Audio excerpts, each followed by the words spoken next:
music. I agree. We absolutely need that. Like our own, or like yes, you get it from we're somebody. Live. Hey, welcome everybody Hey. to the 3/4 Guard MMA Podcast, coming to you Sunday at noon. From an undisclosed My name location. is Shane, and my gentleman in front of me, and if you're watching on the screen to my left, is Eric. I'm not your gentleman, first off. I said this gentleman. You said my. I said my gentleman? Did I bring the scent of the toilet in here? No, I think I've... Oh, that's the fuck. I'm sorry, I ruined the... I thought I atmosphere. brought the trail in with me. Oh, I added ambiance to it. it's heavy too. Damn.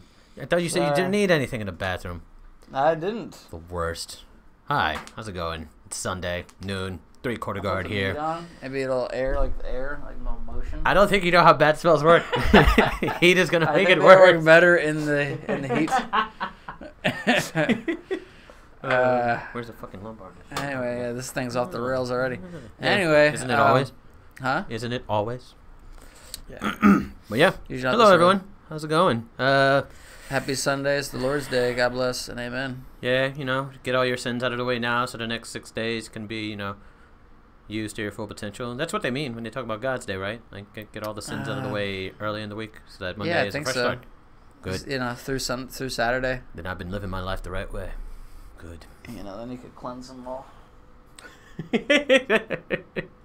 I'm pretty sure heat makes the smell worse. It's just gonna make it smell like eggs. Like you ever smell a garbage truck? Yeah. You ever smell a garbage truck on a hot day? Damn, it's like I can worse. feel the smell in my mouth. Like, have you ever been in a bad smell? Like you taste it? Yeah. And I know it's in my head because you can't. I mean, you could taste the smell. Yeah.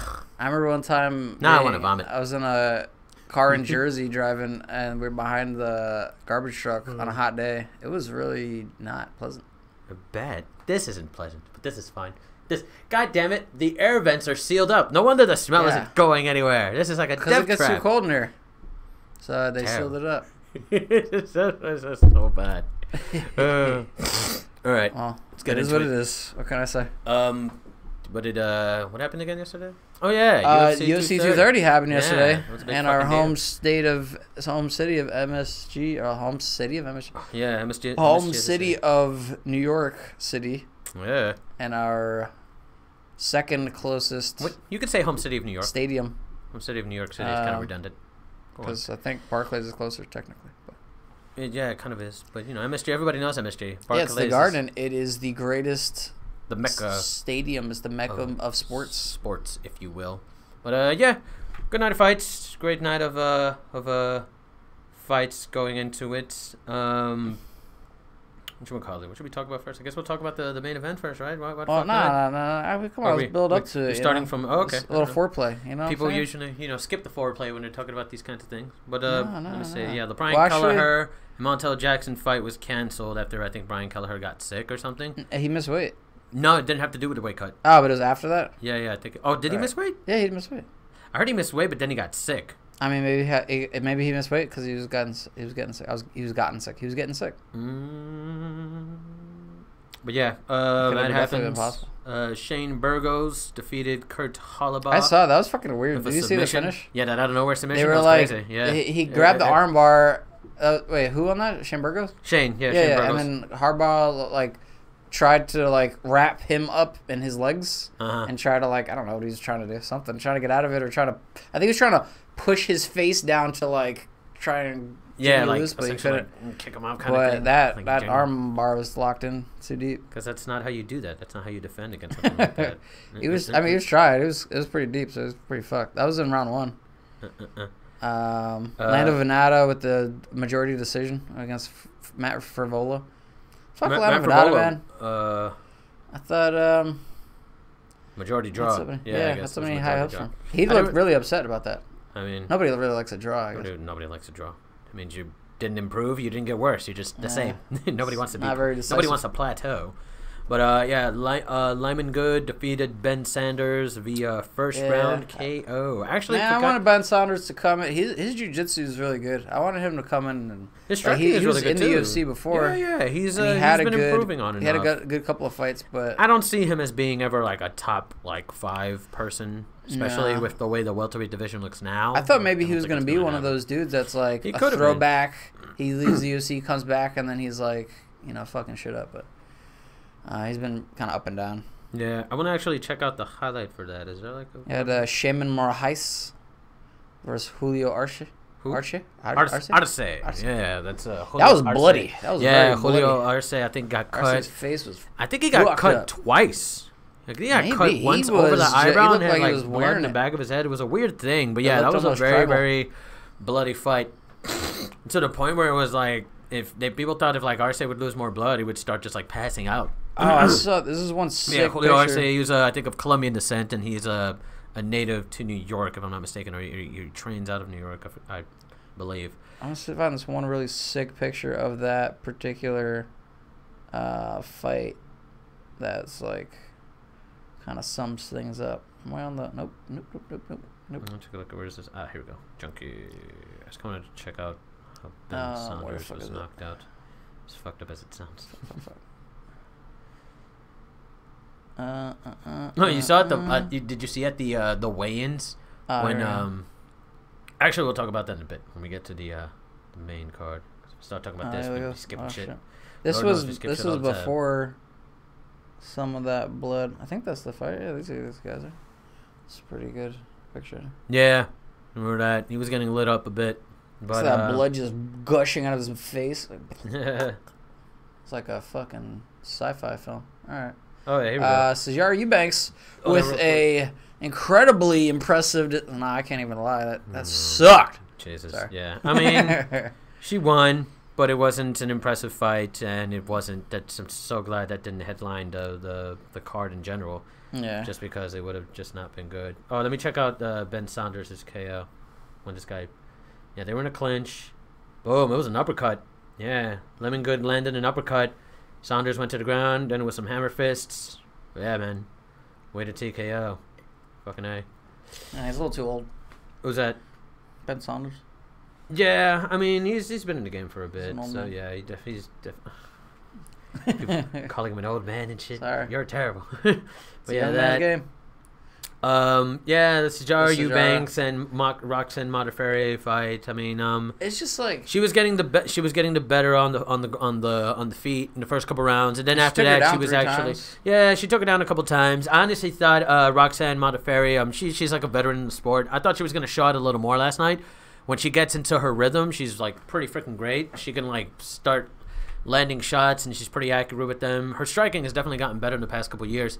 But, yeah, I guess Sijara Eubanks wanted it a little bit more. She was able to get out a decision, I guess. Yeah, Sijara. She seemed very, her tone was a little bit different during the post-fight interview. She said she was going to let Joe Rogan know. And let everybody know. How dare you, Joe Rogan. But that was, you know who I am now. But that was before she missed weight.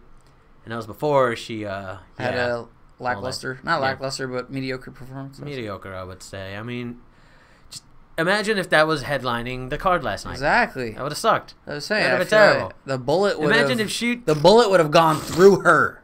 What would have made that possible main event that they were thinking about is Valentina lighting up Sijara. That would have been like, holy shit, this is amazing. That would have been fun to watch, at least. It would have been fun to watch. It would have been like shooting practice. Essentially, for the bullet, you know. Yeah.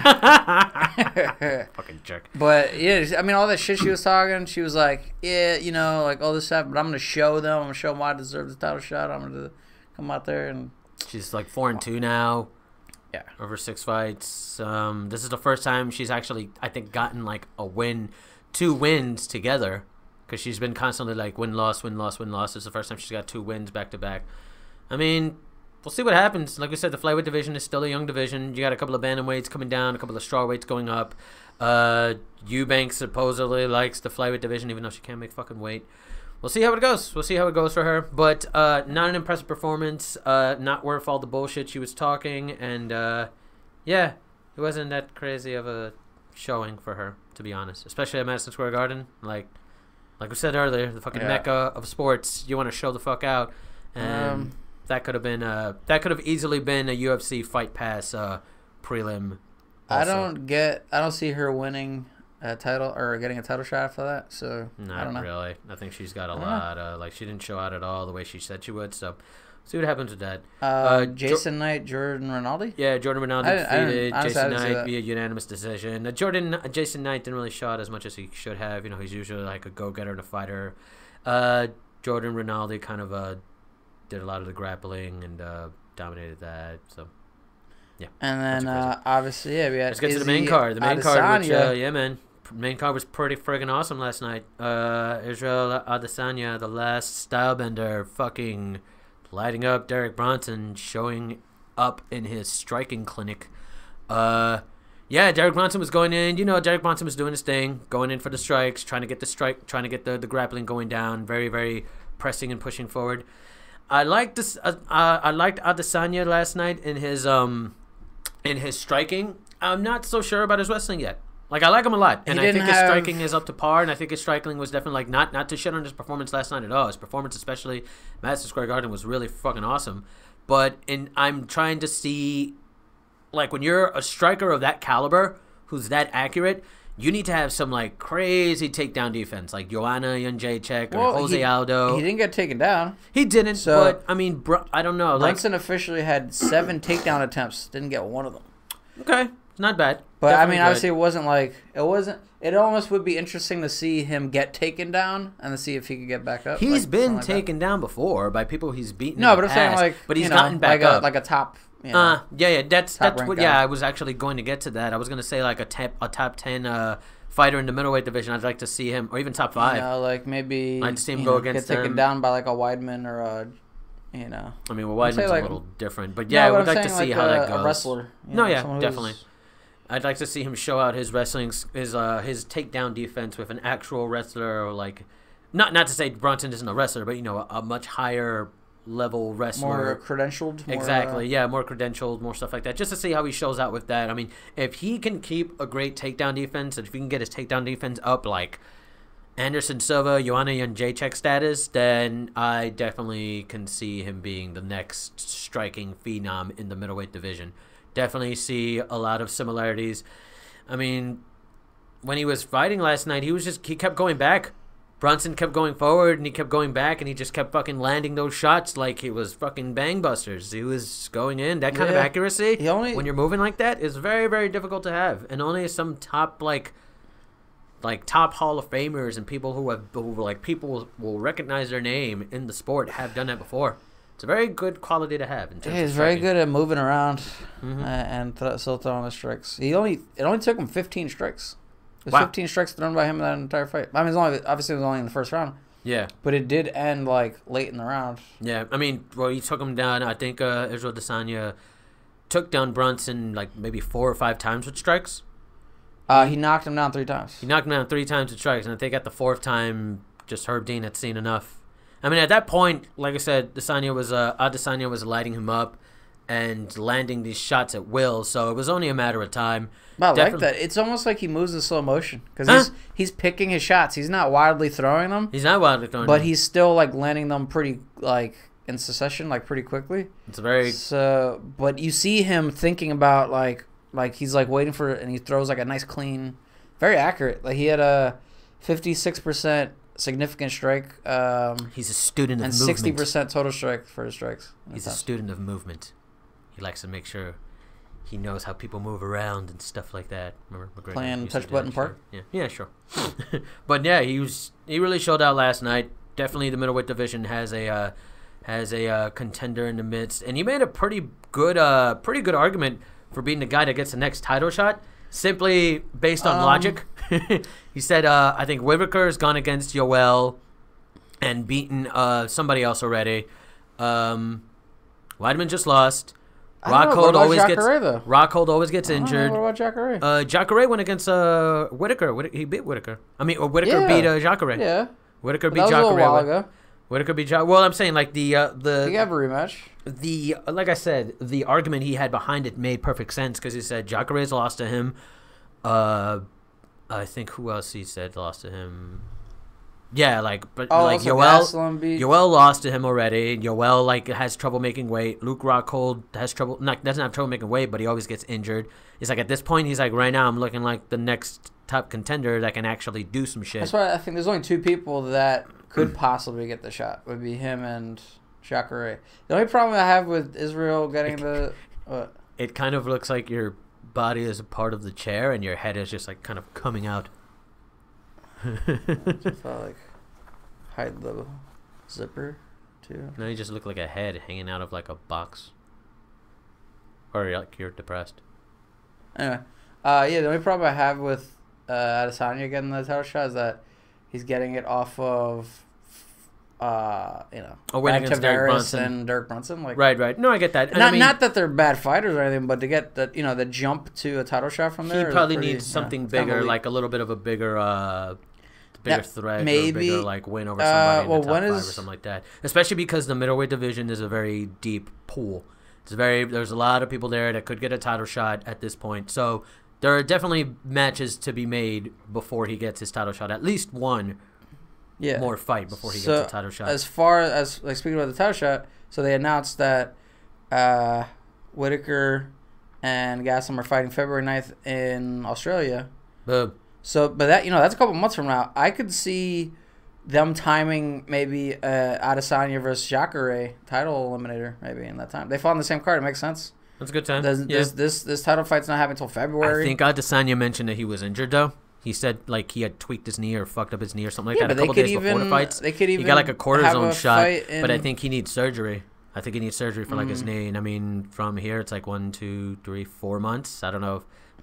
We're not all Tony Fergusons. Yeah. See, depending on how bad it is. But if it's that bad, then it might just be Jacare because they're not going to wait super long. Or maybe they'll maybe Rockhold will fight Jacare. I don't want to fuck off Rockhold. Damn. Goodness. But yeah, he doesn't even want to fight, man. He's not making any noise. Yeah, we'll talk about that in a little bit, though. That's the main. That's the UFC 234. Yeah, 234. Whitaker versus Gastelum. That was announced earlier this week. But Carl Robertson, Jack Marshman. Yeah, that was the fight that they moved up from the prelims after Luke got injured. It was a one-sided fight. Carl Robertson, Jack Marshman had no place in there with him, especially in the last round. I think the last round 2 judges gave him an 8-10. So yeah, 30-27, 30-26, 30-26. Yeah, so boom. There you go. No, and Jared Cannonier. Cannonier's coming out party coming out from behind, and holy shit, fucking his first fight in the middleweight division. He looked freaking phenomenal, by the way. He looked real great at middleweight. Very sexy man. Yeah, that too. Defeated David Branch he looked yesterday. Fat at 205. Yeah, a lot of people look fat at 205. But he said a lot of people look fat at that weight class. He said the weight cut was easy for him. That's weird. I don't know when, but he moved his entire family down to Arizona. He's fighting out of with Fight Lab with Benson Henderson and that crew. That's is that Arizona? Is that Arizona? I thought it was in Phoenix, I think. You might be right. Yeah, I might be wrong. I'm definitely right. All right. Well, that was he looked good against David unfortunate Branch. for the Brooklyn native and New York native David Branch.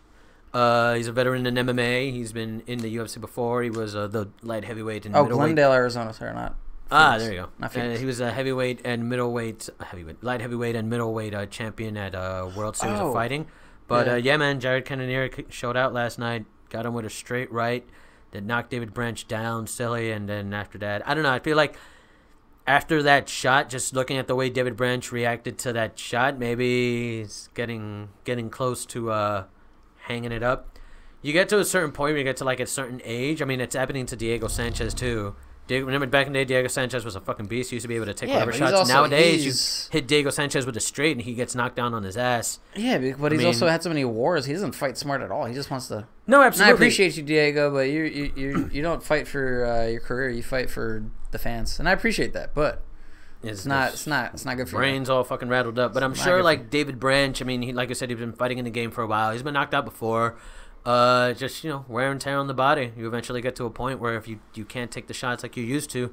And that seemed very apparent last night when Jared Cannonier, is it Cannonier or Cannonier? Cannonier? Cannonier. We'll call him Cannonier. Cannonier landed that straight right last night and just, finished the job pretty quickly with the TKO. TKO, yeah. But Branch did get 3 takedowns on him. Yeah. I mean, but he did attempt 10.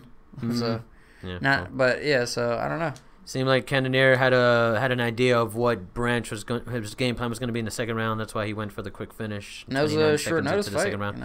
It was like very much so. I think like the commentators at UFC were talking about how like calm Cannonier was throughout the whole week when they announced that you're going to fight David Branch now. He's perfectly fine with it. Took it, kept composed.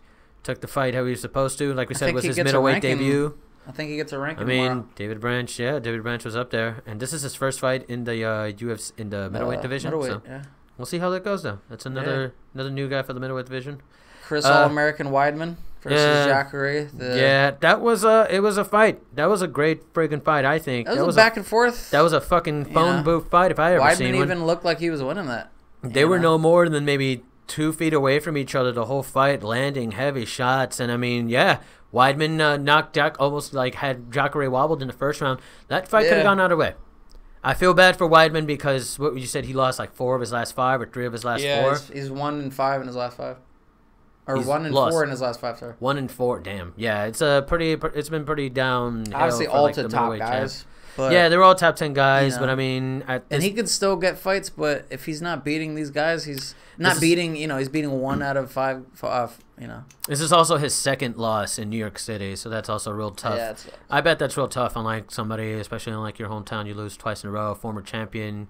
You got to ask yourself what's next at this point. I mean, he's a pretty big guy. Maybe he could go to heavy. Maybe he could go to light heavyweight. He could go to 205. He's a pretty big dude. He's 34 now. Yeah, he can go to light heavyweight, I think. I mean, he's been losing a lot of middleweight. It could be because he's been cutting more weight than he needs to. Yeah, sometimes that's the issue. I hate when it falls down. You and me both, buddy. But Jacare's still, old man, 38 years old. He's still looking. Landed an overhand right on Chris Weidman. Chris landed right on Chris Weidman's forehead. Wobbled Chris Weidman for a minute.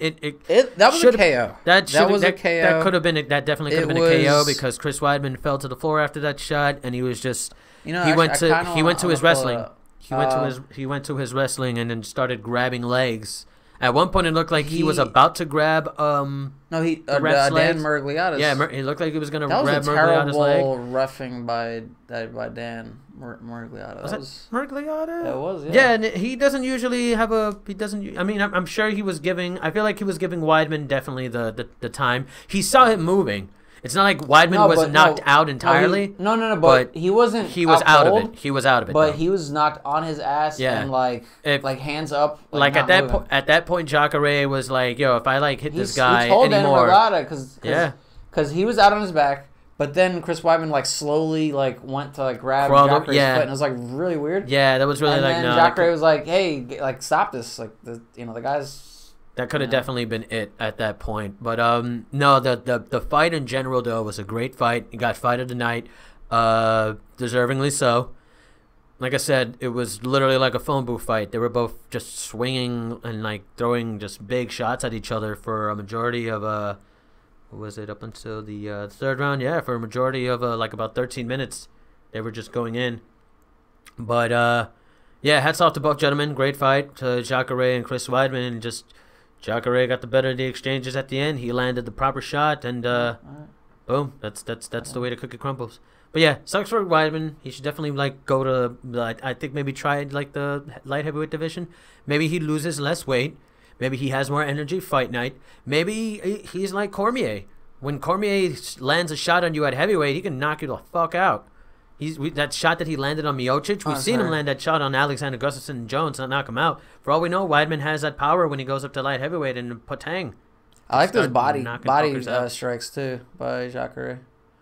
Yeah, I think that's people definitely don't do. I mean, they've been doing it nowadays though. Actually, a lot of leg kicks, a lot of body shots and stuff like that to get your other boy. Get a lot of output by Weidman. A lot of output by both gentlemen. Yeah. Both of them, like I said, look at this. This has been their whole fight the whole time. They're both just in each other's faces, throwing shots, landing them. That's why it seemed like at first I was like, oh shit, Weidman's getting the better of these exchanges in the first round. Good, light on his feet. Second part, Jacare started coming down. Not only that, but Jacare is breathing heavy. Very heavy right now. His arms are very wobbled here and there. His arms are very big. He's good at keeping his composure in those situations, though. Yeah, no, absolutely. Is this it right here? I think. Yep. No, not there. No, it was like a single shot and Weidman went down. Yeah. Oh, it's gonna come up in these combinations. The combinations are vicious. It's coming up like right now. No, yeah, these combinations are always nuts from him. Boom. No, here's the next one right here. It's gonna be the right. Yeah, that one right there. That was it, man. Look at him. Yeah, that was it. That was it. Yeah, he was dazed. He was definitely dazed. That's it. Murgalata didn't call it. Come on, man. He still grabbed it. Look at him. Yeah, Murgalata should have called it. Yeah, you could definitely see his eyes were glazed. He was definitely like. He was an autopilot there. What the hell's going on? Like, you saw it in this. Like, he didn't look like his legs totally gave out on him when he was falling down. But when he was on his back, his eyes were literally like, huh? Soon as you see someone so slow after that, like soon as you see someone's eyes glazed over like that, that's like when you're drunk. You ever blink when you're drunk to see if you're like the drunk test? You ever do the drunk test? Or like you blink really hard and open your eyes to see if you're drunk? No. You open your eyes and everything is really like, you're drunk. That's the drunk test. But essentially, that's how his eyes were. That's essentially how his eyes were, yeah. But like, great win by Jacare. Great fight from both men. Fight of the night honors, like I said. Well deserved. And we'll see where they go from here. The middleweight division right now is just so all over the place because there's so many people injured. People winning that like didn't win a couple months ago. Like I said, it's always up and down. It looks like they might just have to do a title eliminator with Jacare and Adesanya pretty soon. And depending on who wins that, might get the title shot against Whitaker. It's crazy, too, because, like, think about the middleweight division 2 years ago. Like, a year and a half ago, even. It was like Rockhold. It was like Rockhold, Weidman, Jacare, and Romero. Yeah. Romero, yeah, it was those four guys. It was like, one of these four guys are going to be the champion in, like, a year. Fucking Whitaker is the champ now. Who beat Yoel, twice already? Yeah. He beat twice already. Weidman's not in the picture right now. Rockhold's injured. And like Jacare now, who lost a year ago to who did he lose to Yoel, is now possibly going to get a title shot eliminator. And you got Adesanya coming out of the woodwork, probably going to go against like the top contender or going for like a contender eliminator. And now all of a sudden, Jared Cannonier shooting up to the fucking top 10. We'll see what happens there. Yeah, it's getting interesting. It's getting a little younger. Some new faces. The sport's just crazy. It's crazy how much shit changes in like a year. It's nuts. Everything changes in 360 days. How's your head feeling? All right, got a little headache. Yeah. All right. Speaking of you look bothered. Speaking of changes, one thing that didn't change is the heavyweight champion. Still Daniel DC Cormier. double champ Cormier. First champ, the only champ in my opinion. Champ, the official champ who defended both light heavyweight and heavyweight titles. Well, not only the first double champ. I mean, because he's the second double champ, but he's the only double champ to defend both belts. But he's also the first fighter, to defend a championship in 2 different weight classes. Did a hoe send you a naked pic and you're like, I don't have time for this, bitch? Yeah, get the fuck out of here. You had a couple champs. You had what's it called? BJ Penn, lightweight. Yeah, you had 2 division champs. But they never won the belts at the same time. Yeah, that's true. Yeah. Randy Couture never defended a light heavyweight. Yeah. You had GSP never defended middleweight. Conor McGregor, worst champ in the history of champs. Well, I mean, it was different with the biggest difference between Cormier and Conor was that they both had like both belts at the same time. Technically, Conor had the featherweight belt, I guess, but he never defended it. And then, like a month later, somebody fought for like the new undisputed featherweight title. It was Howie Aldo. Yeah, it just always upsetted me that like Conor was the first champ. Especially, I'm not shitting on Conor, not shitting on the spotlight that he put on MMA. I think he's shitting on the things that he's done for MMA. He definitely has, but I mean, I just think it's undeserving. I just think it was very undeserving that he got the champ spot. He got it for his money. And I mean, it's not based on fight merit. You know, it's based on. Well, it should be. It's based on your. But marketing. no, yeah, it was definitely. But based also, on that he stuff, did. So, you know, he did starch. You know, Jose Aldo. Nobody he did. That. I guess he did starch Eddie Alvarez. And there was no apparent, title. A challenger at 145 at that time. Like, there was no one like, oh, he's definitely the guy. I guess. Kind of thing. You know, it was Aldo, and then what upset me was, Aldo would get a rematch, but he got starched in 13 seconds. What upset me was just the fact that he took such a huge break from both of them. Won the featherweight title and didn't do shit with it for like almost a year. And he won the lightweight title, didn't do shit for 2 years. Because he went to box. And then he went to fuck Khabib, and then Khabib just totally dominated him and made it seem like, well, you're not even a champ, are you? Because you're not even a champ. Just saying, DC definitely more deserving of the champ slot than Conor, I think. I feel like DC is like he might be the GOAT now. I absolutely do. But he's definitely cemented himself, his legacy. And if you look at the butts, mixed martial arts. If you look at the butts and the what ifs right now, him and I think Jones are probably in the runnings for the GOAT. I mean, you talk about Fedor, sure, but the biggest thing with Fedor not being a GOAT is never that in the UFC. He never fought the top. Yeah, he never fought top competition. He's fought some top guys, but never the top. He fought top guys at the start of his He was never in the Shark Tank. Like he fought Nogueira at the start when him and Nogueira were like the best fucking heavyweights on the planet. He fought Crow Cup, but that was already like. I think what happened, like their fights were really weird. He beat the American gangster, best fighter of all time, Chael Sonnen. All right, so that's something to put on his resume. Sure, yeah, but yeah, when you beat the bad guy, that's headline making. All right. Back to the serious discussion. But yeah, right now, I mean, DC is the first champ, first one to defend both light heavyweight and heavyweight, which are light heavyweight division has probably like been the premier division in the UFC. For the longest time. Heavyweight division, everybody knows the heavyweight division's fucking rough. He's undefeated at heavyweight, dude. He's undefeated at heavyweight, and he's my height. Yeah. That's pretty fucking crazy. To beat somebody... He is undefeated at heavyweight, bro. No. Light heavyweight? Oh, no, John Jones is the only person to I was going to say, no, he came in lighter than Derek Lewis. He came like, I think 10 Derek pounds. Lewis was like 164, 264. No. Right? Derek Lewis was like 250. No, I thought it was the other way around. I thought he was 264. Oh, yeah. It was like one of them was 264, one was like 251. I think, Cormier might have been 251. Yeah, something like that. And that was 5 pounds heavier than he came in when he fought Stipe. He fought Stipe at like 246. He came in a little heavier fighting Derek. Yeah, he was chilling.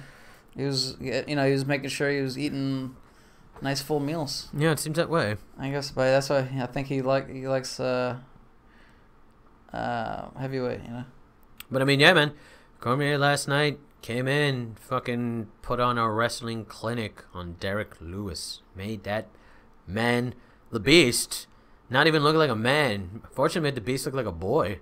It's totally just there's levels to this shit, and it's crazy when you see somebody who, like DC, like somebody who is in talks of like the greatest of all time.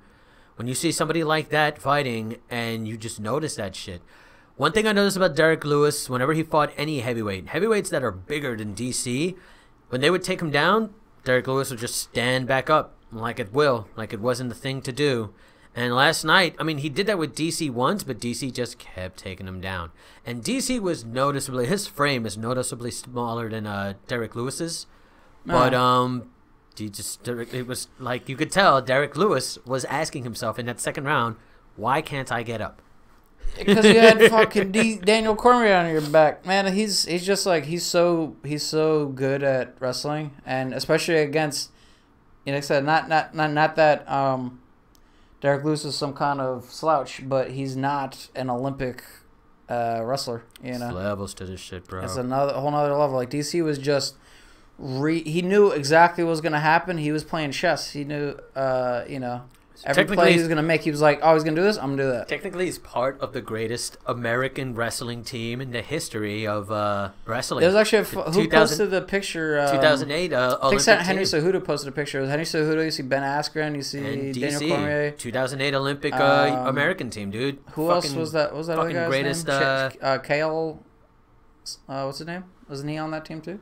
Who's that? The Kale fucking what's his face? Kyle Uno? No. Kyle Uno? Kale Sanderson. Ah. I Interesting. think. I'm yeah, pretty man. Sure. It's crazy. Freaking, you got Cejudo who's the champ right now at flyweight, trying to get the bantamweight champ. Ben Askren making all the noise at welterweight, and DC the champ. 2008 American Olympic Wrestling Team isn't looking too bad. Not too bad at all. But yeah, took him 2 rounds. But like we said, Daniel Cormier, I'm sure he was working a chess match the whole time, tiring Derek Lewis out on the ground. Seems like he could have gotten a submission in a lot earlier. But it was almost like he was working a particular game on Derek Lewis, so Derek Lewis would feel safe and be like, you know what, I'm going to stand up here, give him his back. Because when Derek Lewis gave him his back a couple of times in the first round, but DC was just kind of hanging on him and making him tired, making sure he kept on him. In the second round, he gave him his back, and he quickly sunk in that rear naked choke. Derek Lewis tapped out immediately. But yeah, DC making history last night, being the first champ to defend both belts. Nobody's done it before. Even people like we were talking about earlier, like BJ Penn, Randy Couture, all these people who have won legends, who have won titles in separate weight classes who weren't champs. But let's say BJ Penn never defended the welterweight title. Randy Couture never defended the light heavyweight title. Not successfully. Right. Defended the light heavyweight title. Connor never defended either belt. DC, the first champ or 2-division champ to defend both titles. Definitely in the talks for an inspiration. GOAT. Definitely in the talks for GOAT. Definitely in the talks for GOAT. Yeah, so we'll see. I think Lesnar's the official next one, but we'll see. Gustafsson Jones. I think he's gonna end up fighting Jones if Jones wins. Gustafsson wins. I think he fights Lesnar and retires.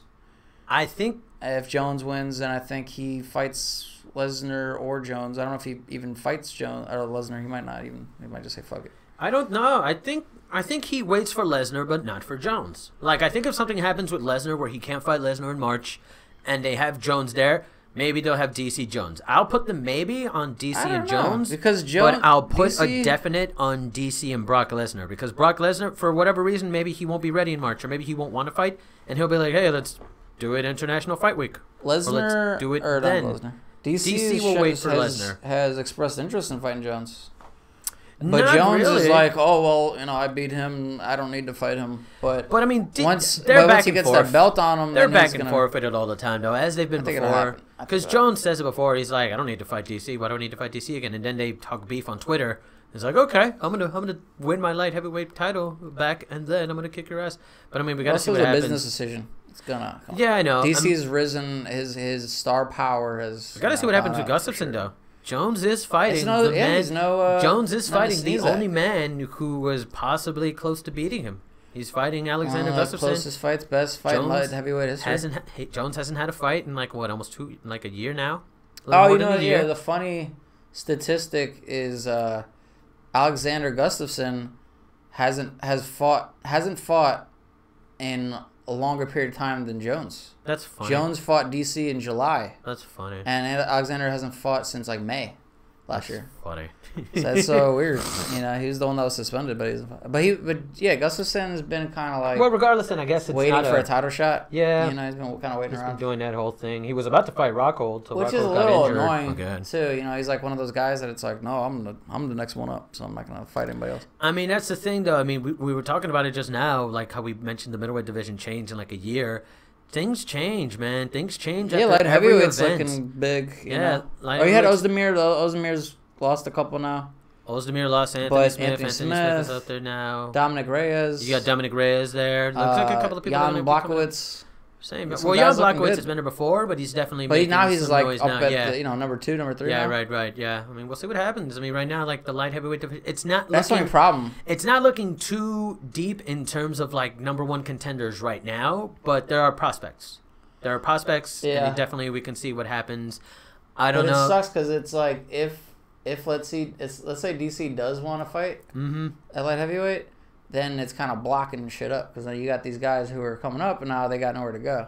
Yeah. So you got Blachowicz who's ranked I think like number 2 and here's the thing, should get a title shot next. I feel like though just based on ranking, I feel like the talent level is just there's such a big gap between DC, Jones, Gustafsson. Oh, it's always been, yeah. The rest of the light heavyweight division. It's a very big gap. And Gustafsson didn't prove that until he fought Jones, until he lost to Jones. That's when everybody was like, holy shit, yeah, Gustafsson is among the light heavyweight elite. Johnson in there too. I mean, you can call Volkan, you can call Ozdemir a light heavyweight, I guess you can call him a light heavyweight elite, sure, because he fought for the belt.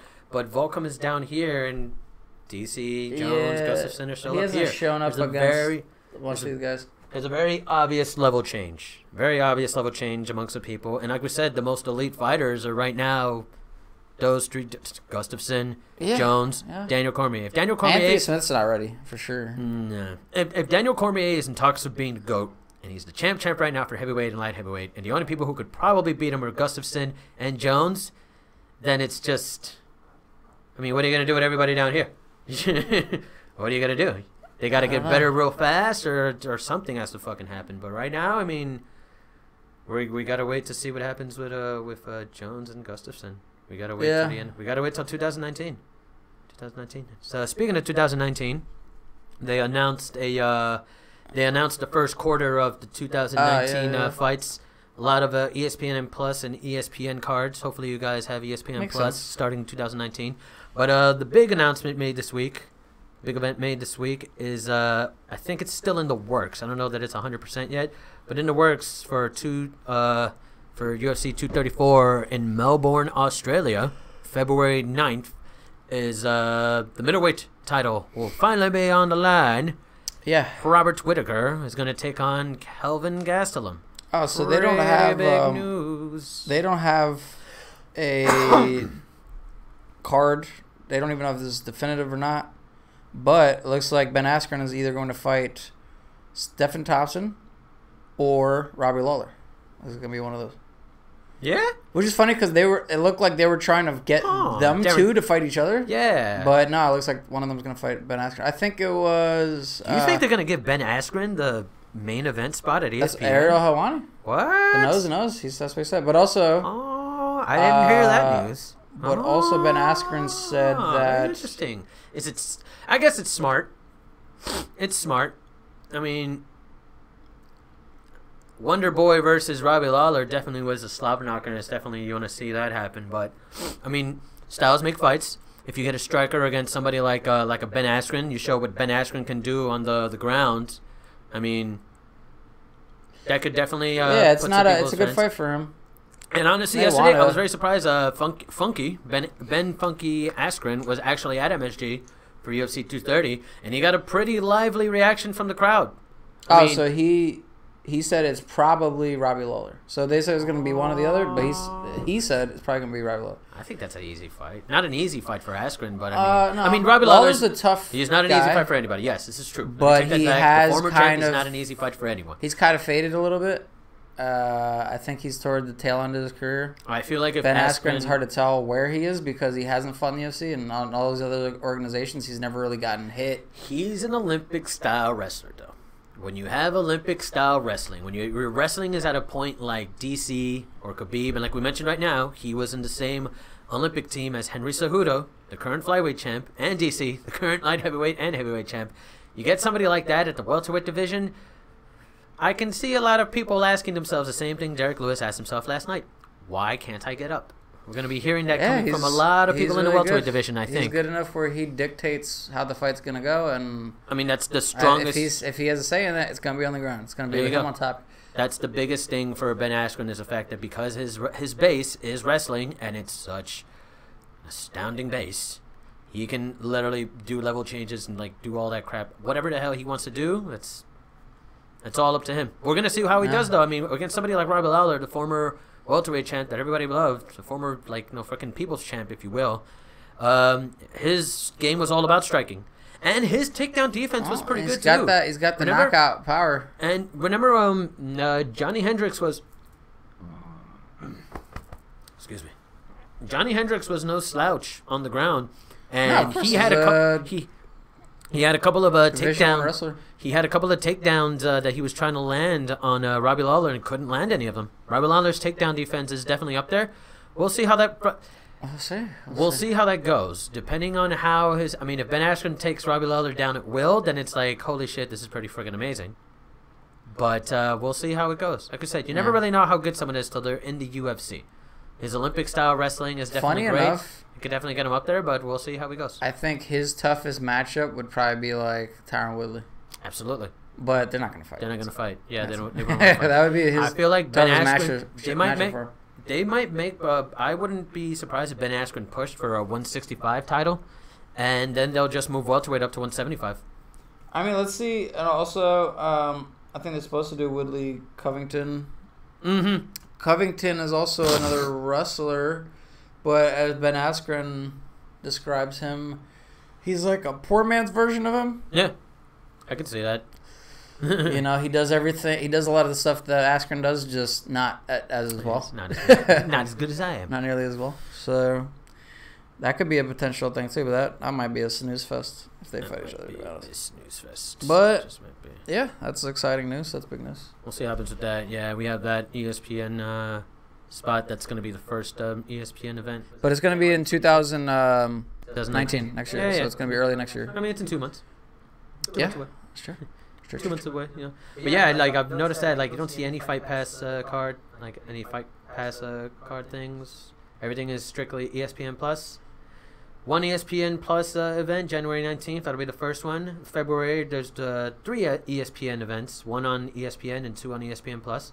And in March, 3 ESPN Plus events and 1 regular ESPN spot. Let's just try and do like a monthly ESPN thing. So that should be good. Check out. Yeah. They're really all over the place, too. They're going to be in Brazil. They got locations to be determined for February. Yeah, they're going to be in London, Las Vegas, Phoenix, Anaheim, Brooklyn. Yeah, the first ESPN Plus card is going to be in Brooklyn. The Barclays on January 19th. So that could be awesome. What's it called? Ben Askren was actually at MSG yesterday. And they were going to have Brock Lesnar there. Yeah. But the New York State Athletic Commission said no because they didn't want...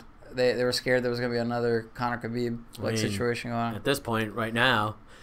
I mean, it was so obvious that there was no real animosity there between DC and Lesnar. It was all kind of show. Brock Lesnar knows the show. It's all DC is the... Oh, funny enough, I think DC, after he retires... well, this is news for anybody who whatchamacallit. This is news for anybody who loves WWE and professional wrestling like I do.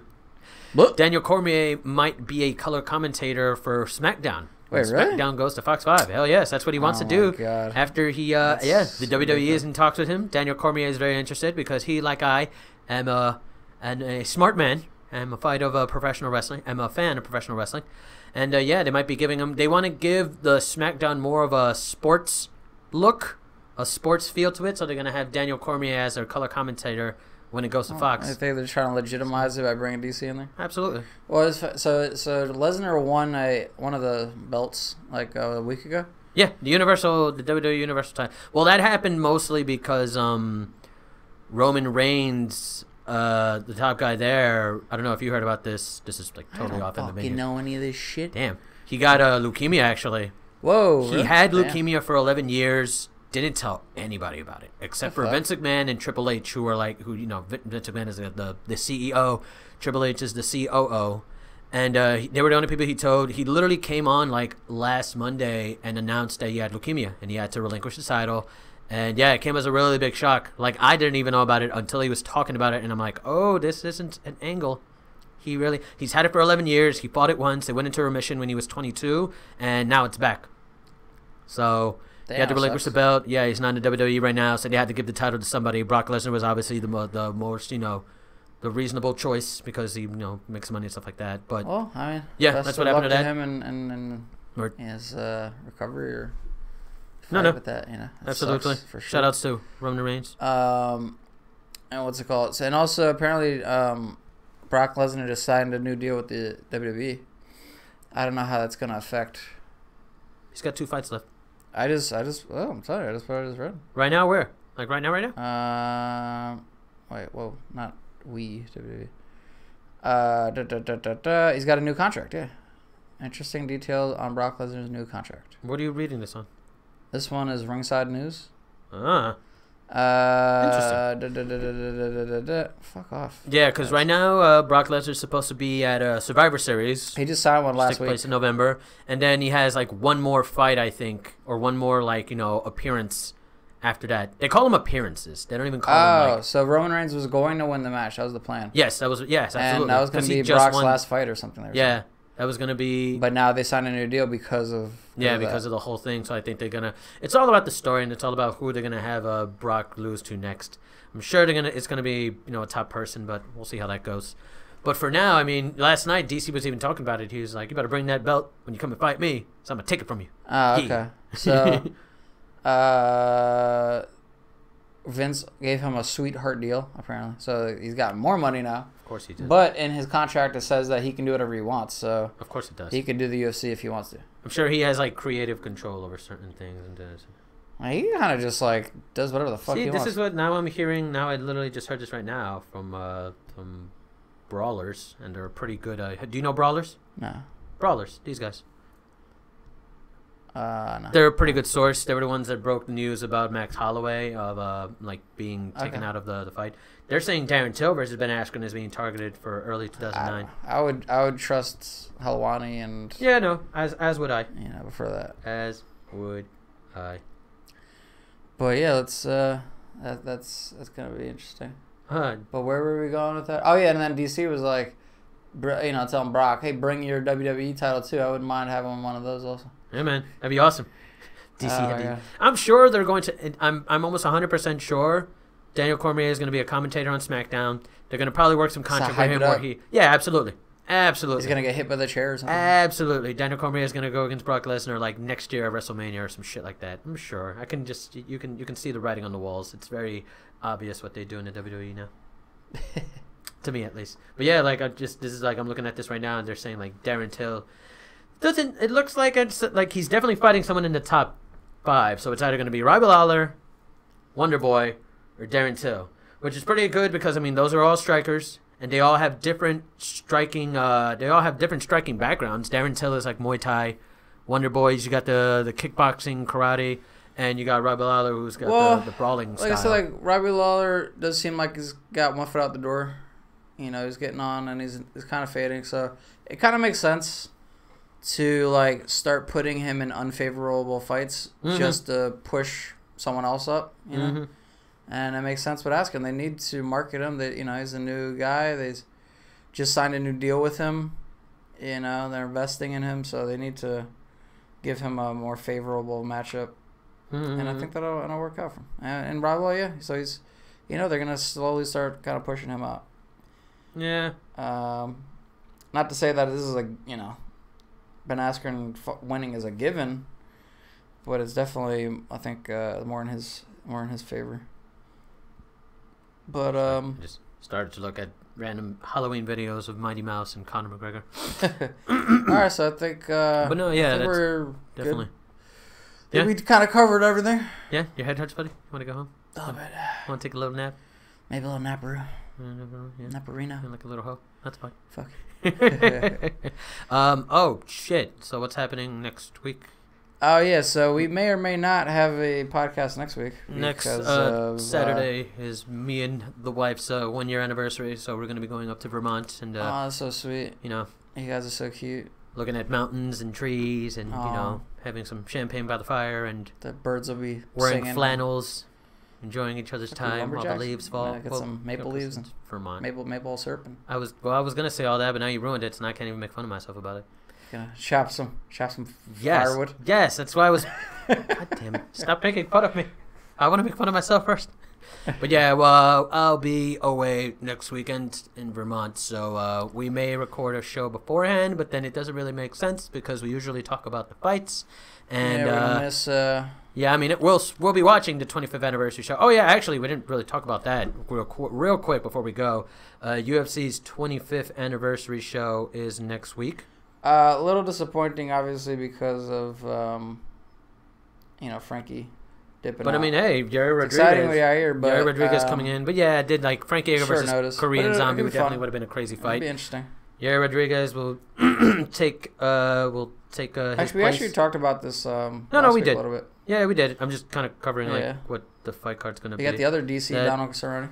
Donald Cerrone is going to be fighting Mike Perry, a little Jackson Winklejohn grudge match there. Donald Mike Perry's was going to kicked fight out of for the gym. his, on behalf of his African brothers and sisters out there. Yes, you saw that stupid Instagram post? He's a fucking maniac, that guy. GDR makes her return against Raquel Pennington. We don't need to acronym her name. I don't even. She doesn't deserve me. Jermaine Duramney was coming back after leaving in such a horribly coward way. No, she's probably gonna she'll get a couple of boos. We'll be going against the former bantamweight. Oh well, it's gonna be a bantamweight fight, so she's not fighting a flyweight, but it'll be a bantamweight fight against Raquel Pennington, the former top contender for the bantamweight fight. That should be a good one. Joseph Benavidez against Ray Borg for the flyweight in the flyweight division. Macy Barber might be the end of the division there. That might be going on soon. Yeah, we haven't really talked about that because we're not really sure how that's going. But, I mean, so far, Cejudo wants to fight Dillashaw for the bantamweight title. Yeah. Dillashaw wants to go down and fight him. They said it's going to be the fight. Dillashaw wants to go down and fight him for his flyweight belt, though, so he can get 2 belts. But we'll see how that goes, depending on the UFC's plans with the division. I think if Cejudo does go up, then they're killing the flyweight. Maybe. There's no sense which sucks, but we'll see how that goes. Macy Barber versus Hannah Cipher. I'm not sure who else. Violent Bob Ross is fighting. Bob Ross is fighting Luis Pena versus Mike Trezano, which I think should have originally been the finals for that Ultimate Fighter, no? But it should have been that, but I think because Pena missed weight or something like that, or it could have been the final. That was the final everybody was waiting for, but because Pena got injured. But yeah. Oh, you got in the middle of the fucking season. Yeah, but no, we finally get to see that. Yeah, Ashley Yoder will take on ABC, Amanda Cooper. Let's see if Amanda Cooper can get herself out of this losing streak she's been on. Ashley Yoder as well. Featherweights, Chaz Skelly versus Bobby Mofet. Lightweight, Benil Dariush comes back and goes against Thiago. Haven't seen him in a while. Yeah, he's going against Thiago Moses. Not sure who that is. Davey Ramos versus John Gunther in the lightweight division. And to start off the preliminary UFC Fight Pass card is Joseph Morales versus Eric Shelton. So, we'll see how that goes. Interesting night of fights. Next week is the 25th anniversary show for UFC, so catch that. Should be historic. It's going to be live from Denver, Colorado, and at the Pepsi Center. But as far as us, we may, like I said, we may record an episode next week. We might not. Most likely we won't. But that just means we'll have a whole lot of shit to talk about come, November 18th? Yeah, we will be back. We'll most likely be back in your area November 18th.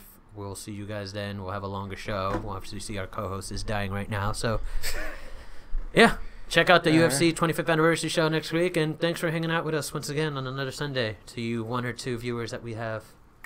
Yeah. The okayest MMA podcast in the world coming to you live. Shane. Much peace and love. Try to stay awake for the ride home. we're gonna crash and die violently. Bye, folks. Jesus, I don't want that. You don't want that?